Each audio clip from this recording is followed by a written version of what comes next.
What's up, everybody? Today I'm going to show you how to turn on a valve manually. This is a Rainbird valve, and you can actually turn these on manually to test if you're doing work like we are. See how we're fixing the drip line, and we need to test these valves without using the timer. So all you do is see this little handle on top of the valve. That's the solenoid. This is the handle, and you basically take this handle, you turn it a quarter turn this way. You can hear the valve come on, running, and you can see the water running through the emitters.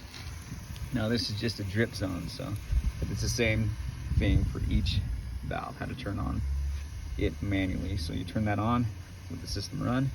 You can see how you turn it on this way and pull it back to turn it off. So right here. That's how you turn on and off a valve manually, but that's a Rainbird valve. Sometimes these handles right here are missing, so then you can just basically grip it right here and turn it on manually. You can hear the valve come on, grip it, and turn it back off. So that's how you turn on and off a solenoid manually or a valve manually for a Rainbird. Thanks for watching. Have a great day.